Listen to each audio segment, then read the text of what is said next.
Assalamualaikum bapak-bapak dan ibu-ibu karyo sekalian. Kalau kalian nyari nama si gua TPK di Google, kalian akan disuguhin dengan pemandangan kota yang indah di wilayah pegunungan tengah Honduras. Di kota ini udaranya sejuk, dikelilingi sama hutan pinus, dan letaknya itu strategi banget karena menghubungkan dua kota terbesar di Honduras, yaitu Tegucigalpa yang emang adalah ibu kota negara, dan San Pedro Sula. Secara geografis kota ini seharusnya jadi tempat yang aman dan damai, tapi geografis yang strategis itu akhirnya juga jadi kutukan untuk si gua TPK. Kota ini menyimpan jalur logistik rahasia yang berharga banget bagi dunia kriminal di Honduras. Mereka memegang kendali arus transportasi barang ilegal dari selatan ke utara menuju pasar terbesar di dunia, Amerika Serikat. Tragedi yang terjadi pada Juni 2020 yang lalu, di mana seorang pria yang dihabisi atas nama pembersihan sosial sebenarnya cuma ujung dari gunung es yang super besar. Kejadian itu bukan sekedar aksi kriminalitas biasa, melainkan cerminan dari rusaknya sistem hukum, perang tarif antar kartel, pemerasan pengusaha, sampai munculnya kelompok vigilante atau pasukan sipil yang main hakim sendiri, dan mereka ini bergerak di area abu-abu. Untuk memahami kenapa peristiwa itu bisa terjadi, kita harus mundur dulu dan melihat dinamika yang terjadi di balik layar masyarakat Honduras.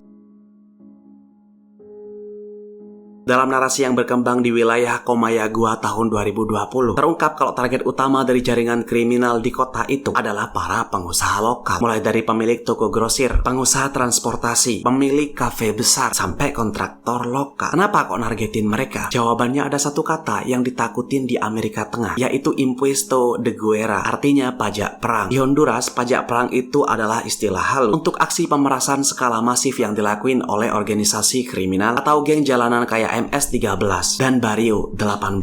Skemanya kayak gini. Setiap bulan kelompok kriminal ini akan datang atau nelponin pengusaha-pengusaha. Mereka akan menetapkan nominal uang yang wajib dibayar sebagai jaminan agar toko atau bisnis si pengusaha ini nggak dibakar atau keluarga mereka nggak diculik. Bagi pengusaha kecil mungkin nominalnya itu nggak seberapa besar, tapi bagi pengusaha besar nilainya itu bisa puluhan juta rupiah. Nah, masalahnya di si gua TPK saat itu, situasi ekonomi lagi kacau-kacaunya karena COVID-19 di awal tahun 2020. Banyak pengusaha yang omsetnya itu drop drastis, tapi tetap aja diperas sama kelompok-kelompok ini. Ketika para pengusaha ini mulai berani nolak atau nggak mampu lagi bayar pajak perang, organisasi kriminal nggak segan-segan nyawa sikaryo untuk ngelakuin aksi kriminal ke para pengusaha-pengusaha ini. Tapi nggak berhenti di situ. Ada keterlibatan pihak ketiga yang punya modal besar. Di kota-kota berkembang kayak si gua TPK, persaingan bisnis itu bisa berubah sangat kotor. Pihak ketiga ini manfaatin ketakutan masyarakat terhadap geng kriminal. Mereka menyewa Pak Karyo untuk menghabisi saingan bisnis mereka, lalu bikin penghabisan itu seolah-olah korban ini dihabisi karena menolak bayar pajak perang. Di video berdurasi 28 detik itu terlihat seorang pria sedang berbaring, badannya itu menghadap ke bawah. Pria itu tidur di atas plastik yang saya duga agar cairan merahnya itu enggak kemana-mana. Videonya direkam di sebuah ruangan di dalam rumah. Kaki pria itu diikat plastik, lehernya juga diikat plastik. Entah tujuannya apa ya. Di sekitar pria itu ada beberapa Pak Karyo pakaian taktis. Lalu setelah satu Pak Karyo menebaskan pisau panjang ke leher korban, barulah saya tahu bahwa penggunaan plastik di leher korban itu agar cairan merahnya enggak muncrat kemana-mana. Saya mikir ya, kok bisa-bisanya Pak Karyo itu sesteril itu? Mungkin capek ya bersihin cairan merahnya, karena mungkin ngabisin orang itu beda ceritanya sama ngebersihin bekas-bekas penghabisan. Dalam 5 pukulan pisau itu kelapa korban ini udah lepas. Lalu kelapa itu diambil oleh si Karyo lain, lalu diangkat dan diperlihatkan di kamera sebelum akhirnya ditaruh kembali ke badan korban, dan videonya pun berakhir. Pertanyaan besar yang pasti muncul di kepala kita adalah, di mana polisinya? Di mana tentara? Kenapa warga atau kelompok tertentu harus bergerak sendiri? Untuk ngejawab itu kita harus ngelihat realitas penegak hukum di Honduras pada momen itu. Selama bertahun-tahun Honduras ini konsisten masuk dalam salah satu negara paling tinggi penghabisannya di dunia, di luar zona perang aktif ya. Pada tahun 2020, tingkat impunitas atau kasus yang nggak diselesaikan oleh polisi itu mencapai angka 80%. Artinya kalau ada 10 orang dihabisi di Honduras, mungkin hanya 1 atau 2 orang pelaku yang ketangkap dan dimasukin ke penjara. Sisanya kemana? Penguap gitu aja. Kondisi ini diperparah dengan korupsi yang udah sistematik di daerah setempat. Gaji polisi yang rendah rentan banget bikin mereka ini disuap oleh geng lokal atau kartel. Di beberapa wilayah udah jadi rahasia umum kalau polisi ini sengaja memalingkan wajah atau patroli ke arah lain ketika sebuah penghabisan itu sedang terjadi di jalanan. Bahkan ada istilah police sicarios di Honduras, yaitu polisi yang merangkap jadi Sicario atau informan bagi kartel di luar jam dinas mereka. Ketika masyarakat, terutama keluarga korban pemerasan atau keluarga korban penghabisan, ngelihat kalau negara mereka udah nggak punya taring lagi untuk ngelindungin mereka, kepercayaan mereka ke hukum jadi sampai ke titik nol. Disinilah lingkaran setan itu dimulai. Ketika hukum negara mati, maka hukum rimba yang akan mengambil alih.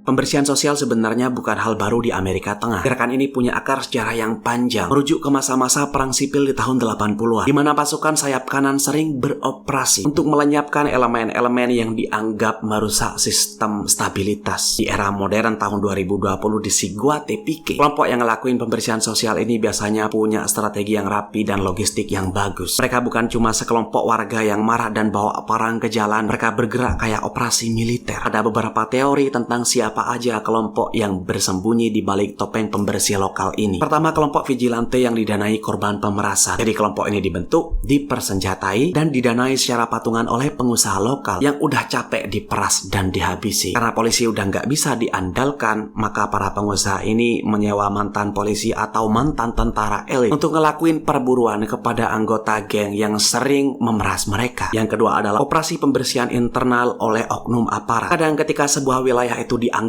terlalu merah atau tingkat kriminalitasnya itu bikin malu pejabat daerahnya, oknum aparat mengambil jalan pintas. Mereka ngelepas seragamnya di malam hari, pakai topeng, lalu menghabisi para penjahat yang gak mau tobat tapi sulit dipenjara karena kurangnya bukti di pengadilan. Yang ketiga adalah perang wilayah berkedok keadilan, kartel versus geng lokal. Kartel besar yang pengen mengamankan jalur logistik mereka di suatu kota, gak pengen ada gangguan dari geng-geng kecil kayak pemerasan atau perampokan yang bikin polisinya itu datang. Jadi kartel besar itu menghabisi para geng-geng lokal ini dan memberikan catatan pembersihan sosial agar mereka ini kelihatan kayak pahlawan di mata warga lokal. Padahal tujuannya demi kelancaran bisnis narko mereka sendiri. Apapun latar belakang organisasi di Siguatepeque itu, modus operandi mereka itu selalu sama. Mereka menculik target, lalu menginterogasi mereka untuk dapetin nama-nama jaringan lainnya, lalu menghabisi mereka dengan cara yang brutal banget. Ketika sebuah video serem beredar pada Juni 2020 di medsos, masyarakat Siguatepeque terbelah jadi dua. Di satu sisi ada kelompok yang secara diam-diam bahkan terang-terangan merasa bersyukur atas aksi tersebut. Bagi mereka yang setiap harinya ketakutan karena diperas, dirampok, atau kehilangan anggota keluarga karena kelakuan dari geng-geng lokal ini, matinya Sicario itu dirayain sebagai keadilan instan. Di sisi lain, para sosiolog, aktivis HAM, dan pemikir hukum melihat fenomena ini sebagai kengerian yang luar biasa. Mereka tahu betul kalau keadilan yang ditegakkan dengan cara melanggar hukum itu bisa sangat berbahaya. Ketika masyarakat mulai menormalisasi pengklekan kepala dan eksekusi tanpa pengadilan dengan alasan pembersihan, maka batasan moral di kota itu jadi runtuh. Siapa yang bisa menjamin kalau besok-besok kelompok geng pembersih ini enggak salah tangkap? Gimana kalau nanti seseorang itu difitnah sebagai penjahat oleh saingan bisnis mereka, lalu dihabisi begitu aja tanpa ada kesempatan untuk membela diri? Kondisi ini bikin warga Siguatepeque enggak cuma harus takut sama geng kriminal, tapi sekarang mereka juga harus takut sama kelompok bertopeng yang bisa menculik siapa aja atas nama pembersihan sosial. Kota itu perlahan menjadi sebuah kota di mana warga-warganya itu saling mencurigai dan semua orang memilih untuk diam demi keselamatan nyawa mereka sendiri. Kasus Siguatepeque pada 11 Juni 2020